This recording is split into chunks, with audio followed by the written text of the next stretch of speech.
জানা sir YouTube চ্যানেলে তোমাদের সকলকে স্বাগত জানাই। আমরা মূল টপিকে ফিরে এলাম।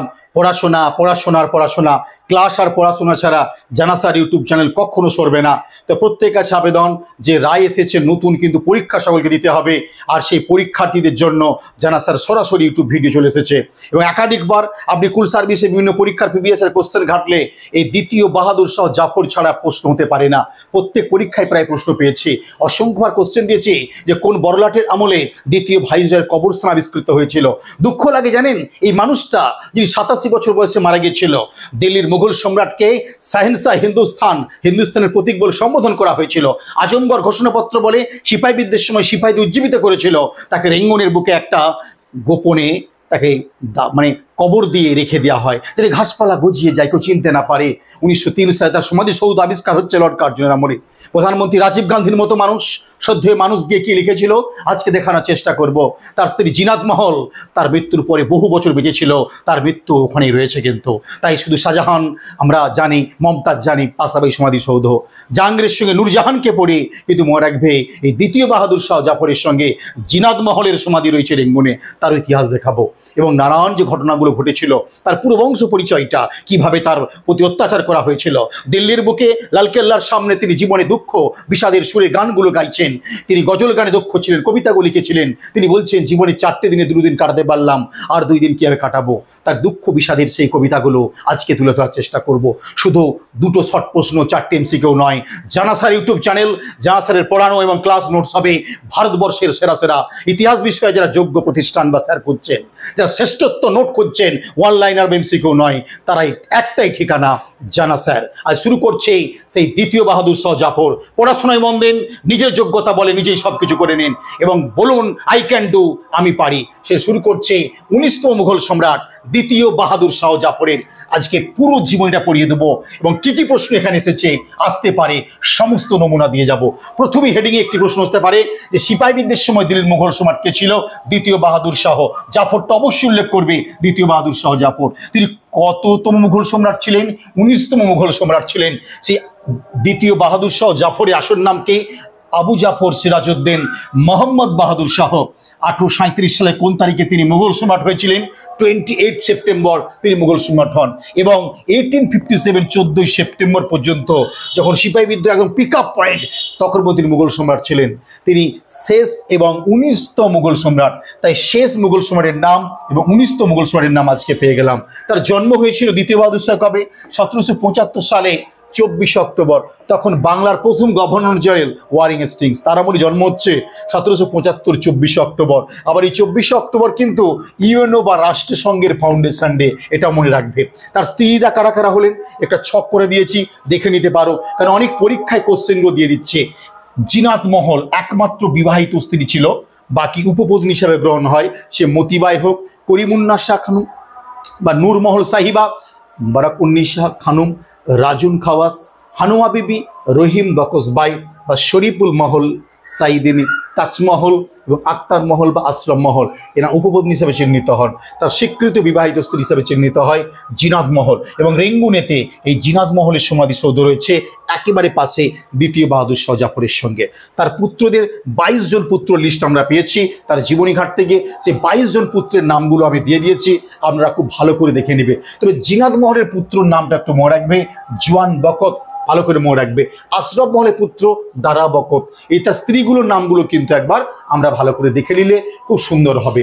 তো আগে দিয়ে দিয়েছি তাদের এবার সন্তানগুলো, কোন কোন স্ত্রীর কোন কোন সন্তান ছিল সেইগুলো একটু ভালো করে মার্ক করে দিয়েছি, প্রত্যেকে পড়ে নেবে। শরীফুল মহল সাদিনীর পুত্র ছিল মির্জা মুঘল। রহিম বকস বাইয়ের পুত্র ছিলেন মির্জা ফখর, মির্জা খিজির সুলতান ও মির্জা মোহাম্মদ ওয়ারিস বাহাদুর। রাজুম খাওয়াস এর পুত্র ছিলেন আবু বকর। মুবারাকুন্নিসার পুত্র ছিলেন শাহ আব্বাস। করিমুন্নিসার পুত্র ছিলেন উলুক তাহির এবং মতিবাইয়ের পুত্র ছিলেন কুরাইশ সিকহ, শাহরুখ বাহাদুর, কামায়ুন বাহাদুর। এই প্রত্যেকটা নাম ভালো করে দেখে নেবে। তার জন্ম বললাম, কয় মুঘল সম্রাট হন, কত সাল পর্যন্ত ছিলেন, তার স্ত্রীরা বলেছি এবং জিনাত মহলের পুত্র নামটা মনে রাখবে এবং তার পুরো উত্তরটা বলে দিলাম। শুধু তাই নয়, তার যে উল্লেখযোগ্য কন্যারা ছিল, দ্বিতীয় বাহাদুর শাহের উল্লেখযোগ্য কন্যারা ছিলেন, তাদের নামটাও দিয়ে দিয়েছি।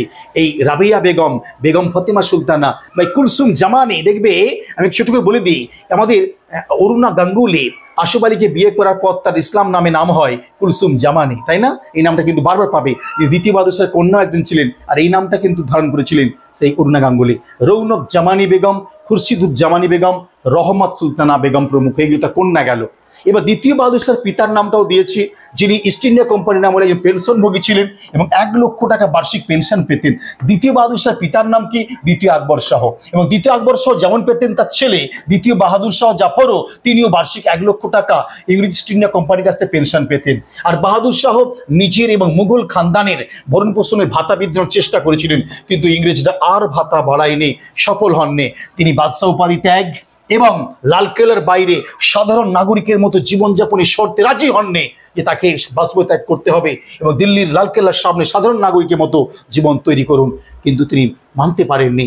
এত বড় একজন মুঘল সম্রাটের জীবন কিভাবে নামিয়ে দিয়েছিল লর্ড ক্যানিংয়ের দপ্তর। সিংহাসন উত্তরাধিকারীর মনোনয়ন ইংরেজদের সঙ্গে তার মনোমান্য হয়েছিল, ঘাত প্রতিঘাত হয়েছিল। সম্রাটের ক্ষমতা এবং মর্যাদা খর্ব করতে নানা উদ্যোগ নেয় ইংরেজ ইস্ট ইন্ডিয়া কোম্পানি। মনে রাখবে, অবসর সময়ে নিজে মনোবেদনা ভুলে থাকার জন্য সর্বদা তিনি গজল গান তৈরি করতেন বা গাইতেন আর মুশায়রার নিমগ্ন থাকতেন। লালকেল্লায় সাহিত্যের আসর বসিয়ে সময় কাটাতেন। আপনি টাপসেক্সের প্রশ্ন ঘাটুন, এই প্রশ্নটা আপনার চাকরি হয়ে যেতে পারে।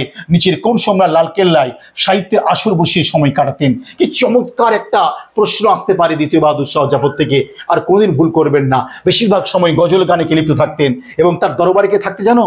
মির্জা গালিবের মতো মানুষ। বলে যাবেন না, মির্জা গালিব এই ব্যক্তির সময়কালে ছিলেন, কিন্তু নিজেও কবিতা লিখতেন। মনে রাখবেন এইটা, কবিতার ছত্রে ছত্রে দুঃখ বিষাদের সুর ছড়িয়ে দিতেন আর কেউ নয়, দ্বিতীয় বাহাদুর শাহ জাফর। তিনি লিখছেন একটা কবিতার বাংলা মানেটা বলে দিচ্ছি। 4 দিনের জন্য আয়ুন এসেছিলাম, 2টি কাটলো প্রত্যাশায় আর 2টি কাটলো অপেক্ষায়। উমর দরজা মঙ্গোকে লায়ে থে, 4 दिन दो आज में कट गए दो इंतजार में। কি সুন্দর গানটা, তার বাংলা মাটা বলে দিলাম। এটা কার? এখন তুলে দিল, এটিকে তুলে দিয়ে বলে কার কবিতা? আর কেউ নন, দ্বিতীয় বাহাদুর শাহ। 1857 সালে 11ই মে যখন দিল্লিতে ছড়িয়ে গেল, আমরা জানি 10ই মে মিরাট, সবাই জানি 11ই মে দিল্লিতে ছড়িয়ে গেল সিপাহী বিদ্রোহ। আর সেই দিন লালকেল্লায় 21 বার, এইটাও কিন্তু মনে রাখবে, পরীক্ষায় দিয়ে দিতে পারে, কতবার তোপধ্বনি। 21 বার তোপধ্বনির মাধ্যমে 82 বছরের বৃদ্ধ সম্রাটকে দেওয়ানি খাসের সামনে সম্মান জানানো হয়েছিল। এই দেওয়ানি খাসে সম্মান জানানো হয় সিপাহী বিদ্রোহের সময় কাকে? দ্বিতীয় বাহাদুর শাহ জাফর। আর সিপাহীরা গর্জে উঠল, তারা বলল, খালু কি খুদা বা আল্লাহের দুনিয়া, মুলা কি বাদশাহ, বাদশাহের রাজ্য এবং হুকিম হি সিপাহী, হুকুম ই সিপাহী বা সিপাহীর হুকুম। এই প্রভৃতির হুমকির মধ্য দিয়ে সিপাহীরা এগিয়ে গিয়েছিল। আজমগড় ঘোষণাপত্র দিয়ে উজ্জীবিত করেছিল সিপাহীদের, আর কেউ নন, এই দ্বিতীয় বাহাদুর শাহ জাফর।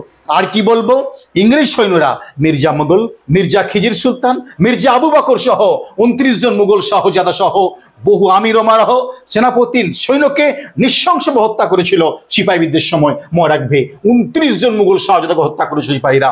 শুধু দ্বিতীয় বাহাদুর শাহ জাফরের পরিবারটাকে শেষ করে দেওয়ার জন্য সিপাহীদের তিনি সমর্থন করেছিলেন বলে। শুধু কি তাই না, 1857 সালে সিপাহী বিদ্রোহ শুরু হলে তাই গ্রেপ্তার করা হলো। 1858 7 অক্টোবর 83 বছরের বৃদ্ধকে কি করলো? তার সম্রাজ্ঞী জিনাত মোহন, নামটা বলে এসছে, কিন্তু স্বীকৃত স্ত্রী, 2 শাহজাদা, শাহজাদি এবং অন্যান্য আত্মীয় ভৃত্যদের নিয়ে ইংরেজ গোলন্দাজ অশ্বারোহী বাহিনী দিয়ে দিল্লি ত্যাগ করতে বাধ্য করানো হলো দ্বিতীয় বাহাদুর শাহ জাফরকে। যাচ্ছেন কোথায়? রেঙ্গুনে জাহাজে পৌঁছাচ্ছে 9 ডিসেম্বর। আবারও বলবো, 1858 7 অক্টোবর 83 বছরের বৃদ্ধকে অ্যারেস্ট করে রেঙ্গুনে পাঠানো করলেন। পৌঁছালো কবে? 9 ডিসেম্বর। ব্রিটিশ বাহিনীর ক্যাপ্টেন নেলসন ডেভিস, নামটা মনে রাখবে, রেঙ্গুনে ছিলেন, সেখানে তিনি মারা যান। এরকম ইতিহাস পড়বেন না, জানা স্যার, বিজ্ঞানসম্মত বেঙ্গল ইতিহাস পড়ানো হচ্ছে। ক্যাপ্টেন নেলসন ডেভিসের বাসভবনে আশ্রয় নিয়েছিলেন। দ্বিতীয় বাহাদুর শাহ অ্যারেস্ট হয়ে রেঙ্গুনে যান, সেখানে তিনি মারা যান। রেঙ্গুনে কোথায় ছিলেন? প্রশ্ন করলো আপনাকে। আপনি কিন্তু একজন বিশ্ববিদ্যালয় কোয়ালিফাইড ছাত্র বা ছাত্রী। মনে রাখবেন, অন্যকে হারাতে হবে, ভালো পরীক্ষা দিতে হবে আপনাকে, তাই পরে পরীক্ষায় দিবে। দ্বিতীয় বাহাদুর শাহ রেঙ্গুনে চলে যান। নিচের কোথায় আশ্রয় নিয়েছিল? 4টা অপশন থাকবে, এই ভিডিও আপনাকে বাঁচিয়ে দিবে। ক্যাপ্টেন নেলসন ডেভিসের বাসভবনে আশ্রয় নিলেন। কোথায় যেন? ভালোভাবে নয়, ছোট্ট একটা গ্যারেজে রাখা হয়েছিল, ছোট্ট একটা গ্যারেজে আশ্রয় করা হয়েছিল নেলসন ডেভিসের বাসভবনের। তার পরিবার পরিজনদের বন্দি জীবন শুরু হয়েছিল, একেবারে ঘোড়া টিপে রাখা হয়েছিল। মুঘল সম্রাট দ্বিতীয় বাহাদুর শাহ জাফরের শুয়ে দেওয়ার জন্য একটা পাটের দড়ির খাটিয়া দেওয়া হয়েছিল, আর কিছু দেওয়া হয় না। কোথায় তাকে রাখা হয়েছিল ব্যাপারটা ভাববে, একটা পাটের দড়ির খাটিয়া রাখা হয়েছিল। ভারতের প্রিয় মাতৃভূমি থেকে রেঙ্গুনের মাটিতে সম্রাটের জীবনের বাকি দিনগুলো চরম দুঃখ, অভাব, অনটনের মধ্য দিয়ে কাটালেন তিনি। পক্ষাঘাতে আক্রান্ত হলেন। সেখানে 1862 7ই নভেম্বর শুক্রবার জুম্মাবারে ভোরবেলায় 5টার সময় 87 বছরের বয়সে মারা গেলেন দ্বিতীয় বাহাদুর শাহ জাফর। মৃত্যুর পর অত্যন্ত গোপনীয়তার সাথে দাহ করা হয়েছিল, যেমন ভগৎ সিং এর করা হয়েছিল, সূর্য সেনের করা হয়েছিল গোপনে, তেমনি গোপনে দাহন করা হয় দ্বিতীয় বাহাদুর শাহ। কবরটিকে নরমাল একটি বাঁশের বেড়া দিয়ে ঘিরে দেওয়া হয়েছিল। উদ্দেশ্য একসময় নষ্ট হয়ে যাবে, ঘাসগুলো গোটা জায়গা আচ্ছাদিত করে ফেলবে, কোথাও সর্বশেষ মুঘল সম্রাটের সাহিত্য আছেন তার চিহ্নকে খুঁজে পাবে না। কি করা হয়েছিল ভাবছেন একটু? ইংরেজরা এটা খুব ভালোভাবে জানতো। দ্বিতীয় বাহাদুর শাহ জাফরের মৃত্যু ভারতবর্ষের জনগণ সাধারণভাবে মেনে নেবে না। 1903 সালে ঘটনা ঘটে গেল ঠিক তাই। লর্ড কার্জনের আমলে ভারতবর্ষের অনেক মানুষ সুমারের কবরের সামনে গিয়ে ফতেয়া পাঠ করলেন, এবং সেই প্রচেষ্টা সফল হয়নি। ভারতবর্ষে খুঁজে পেয়েছিল। পরে বাহাদুর শাহ জাফর আবিষ্কৃত হলো এবং সমাধিসৌধ নির্মিত হয় 1903 সালের পরবর্তী সময়ে। আর সম্রাটের প্রিয়তম স্ত্রী বিধবা জীবনযাপন কাটিয়ে 1886 জুলাই মাসে মারা গেলে রেঙ্গুনে দ্বিতীয় বাহাদুর শাহ সম্রাটের পাশেই তাকে সমাধিস্থ করা হয়। তার প্রিয়জনদের সমাধিগুলো পাশাপাশি সব কিন্তু রাখা রয়েছে। আর তার কিছু ব্যক্তির সমাধি যুগ যুগ ধরে দেশপ্রেমিকদের তীর্থস্থানের মতো আজও ভারতে ছড়িয়ে রয়েছে। স্বদেশের মাটিতে সমাধিত হয়। জন্মভূমির প্রতি ছিল প্রচণ্ড অনুরাগ, স্বদেশের মাটিতে শেষ নিঃশ্বাস ত্যাগ কিংবা সমাহিত করার স্বাদ তার থাকলেও কোনোটাই পূরণ হয়নি দ্বিতীয় বাহাদুর শাহ জাফরের, যে আমি স্বদেশের মাটিতেই মারা যাব, আমাকে সমাধিস্থ করা হবে ভারতের মাটিতেই, স্বদেশের মাটিতে কিন্তু হয়নি। নিদারুণ দুঃখে লিখছেন একের পর এক কালোত্তীর্ণ কবিতা, তারই একটি নিম্নরূপ দিলাম। কি দিলেন? আউটস্ট্যান্ডিং দিস, দেখবেন যে মরনে কে বাদ ইৎসক মেরা বা আসর হুয়া উড়নে লাগি হাই খাক মেরি কই ইয়ামে। কি সুন্দর লিখছেন। এবং ভারতবর্ষের প্রাক্তন প্রধানমন্ত্রী রাজীব গান্ধী যখন মায়ানমার ভিজিট করলেন, সফরে গিয়ে লিখলেন দ্বিতীয় বাহাদুর শাহ জাফরের এক উদ্দেশ্যে, হিন্দি এবং বাংলা। বাংলায় কি দিয়েছেন না সুন্দর একটা লিখছেন রাজীব গান্ধীর মতো মানুষ। দেখে নাও কি দিলেন। হিন্দুস্থানে তুমি দুগজ মাটি পাওনি সত্য, তবে তোমার আত্মত্যাগ থেকেই আমাদের স্বাধীনতার আওয়াজ উঠেছিল, অস্বীকার তো করতে পারবো না। সুভাষচন্দ্র বসু যখন ইন্ডিয়ান ইন্ডিপেন্ডেন্স লীগ আদাসীন বাহিনী দায়িত্ব নিলেন, তিনিও তো দ্বিতীয় বাহাদুর শাহ জাফরের কবরস্থানের কাছে গিয়ে প্রার্থনা করেছিল, চ্যালেঞ্জ নিয়েছিল যে আমরা ভারতের মাটিতে স্বাধীনতা আনবো। সুভাষচন্দ্র অস্বীকার করতে পারবে না। তাই রাজীব গান্ধী বলছেন আত্মত্যাগ থেকে আমাদের স্বাধীনতার আওয়াজ উঠেছিল। দুর্ভাগ্য তোমার নয় জাফর, স্বাধীনতার বার্তার মধ্য দিয়ে ভারতবর্ষের সুনাম গৌরবের সঙ্গে তোমার নাম চিরস্মরণীয় রয়েছে। রাজীব গান্ধীর মতো মানুষ করলেন। সুভাষচন্দ্র বোস থেকে স্যালুট জানিয়েছিলেন। এই মানুষটার আজকে জীবনী ইতিহাস যেভাবে দিলাম, ভালো করে পড়বেন। এখান থেকে 15 থেকে 20টা প্রশ্ন আপনার আসতে পারে। প্রত্যেকটা প্রশ্ন আপনি একদম নাচিয়ে দিবেন ভালো করে। এইরূপ তথ্যের জন্য বারবার দেখিয়ে যাচ্ছে টেক্সট বইয়ের বিকল্প ভারতবর্ষে পাবে না। এই বইটা পড়ুন, আপনারা বুঝতে পারবেন। আর স্পেশাল ট্রেনিং তো শুরু হয়েছে, অনলাইনে চলছে, marathon class, study material, mock test এবং পুলিশ সার্ভিসের জন্য পুরোপুরি একদম ঢেলে দিচ্ছি নতুন এখন, এবং শনিবার রোববার কলেজ স্ট্রিট। আর এই বইটার নিউ এডিশনটা আপনারা বারবার চর্চা করুন, জীবন চেঞ্জ হয়ে যেতে পারে। নতুন এডিশন যা করে দিয়েছি, যে WBC দিচ্ছেন এই বইটা অবশ্যই সংগ্রহ করে নেবেন। তো আজকে, এবং যারা নেট সেট দেন তারা এই বইটা স্টাডি করবেন, যারা অপশনাল দেন এই বইটা অবশ্যই স্টাডি করে নেবেন। তো আজকে এই পর্যন্ত রইল, কেমন লাগছে জানাবেন। WBCS এর পরিপথিরাও শুনবেন। তো কুল সার্ভিস পরীক্ষার্থীরা নেট সেটের বইটা আর 20,000 PSCর বইটা অবশ্যই বারবার চর্চা করুন, অনেক অনেক হেল্প পাবেন। আজকে এই পর্যন্ত রইল, দেখা হচ্ছে নেক্সট ভিডিওতে। বাই।